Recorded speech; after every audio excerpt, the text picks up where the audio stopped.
Good evening, Terry Jones here, and I am going to do a little video of a stormy sky and seas. So I'm using monsoon, sounds stormy, and a little bit of slate, and I have this straw. It's actually a coffee stir, Mr. Coffee stir. I like them because they're long and very thin. And I'm kind of muddling the colors together here. I like the straws better than a brush simply because they muddle a little better. Put more slate in, and here I am again working and moving the colors. I'm just letting the colors kind of naturally move and pulling off any extra ink that falls to the side so it doesn't come back. And I'm liking the sky, but I think the top has to be just a little darker.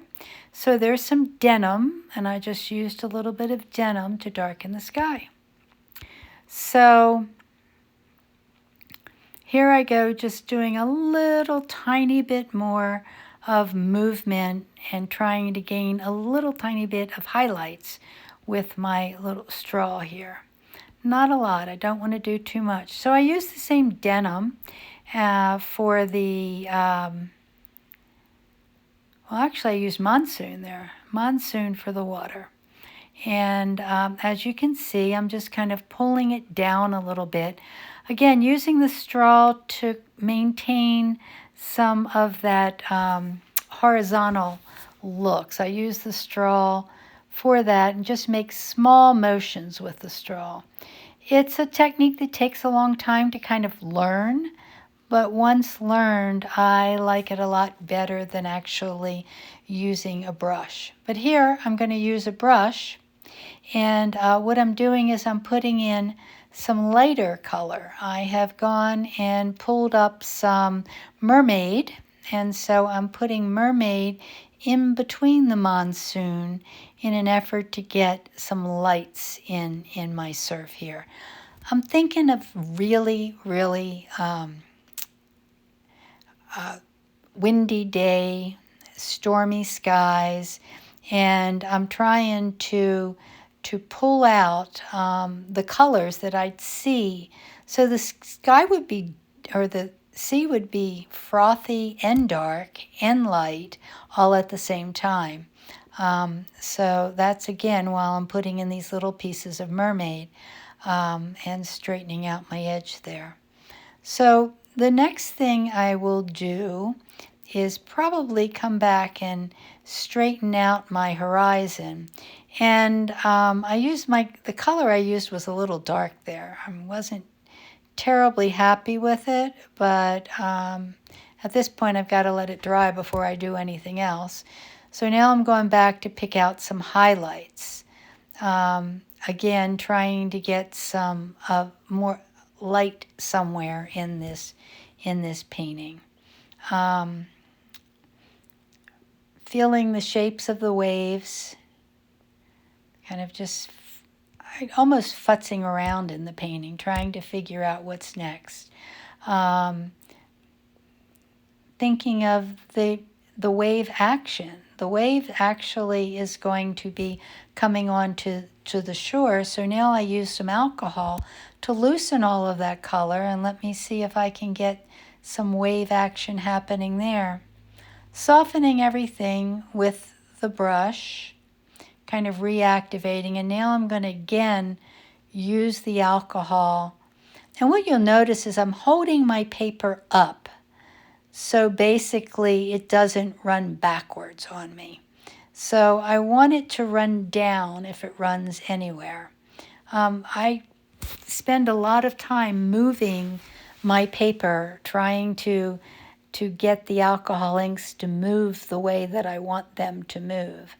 And so now I realize that I'm fairly certain this is a piece of Amazon paper, and it's not perfectly cleaning off quite as well as I want it, but acceptance is the answer. So that's shell pink, and I also tried to use some slate with that. What I'm going to decide is it's not quite the color I want. Again, holding the paper up while I let it drip down. trying to get this looking all on almost one plane. I don't want a lot of lines in it. So if I let it drip down, it seems to work really well like this. And now I've decided it needs to be a little more purpley. So and maybe a little lighter. So I use some Cool Perry, which introduces some blues, more blues into this. And still, it's a pretty grayish purple color. You're not going to have really white sand on a day like today. There's not a lot of there's not a lot of sunshine out there. So trying to catch a little reflection on the edge, and then I will decide it really wasn't that successful. So I'll take the Fantastic again, and I'm going to soften that line. I did not like how dark that line is. So you can see that I soften the line, and then you'll see me touching the paper towel. I'm literally taking off the color that I'm pulling up and putting it on the paper towel.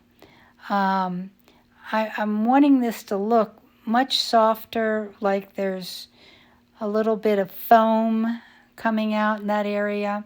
Now I've cleaned it out more, my Fantastic, and I am trying to clean back to white.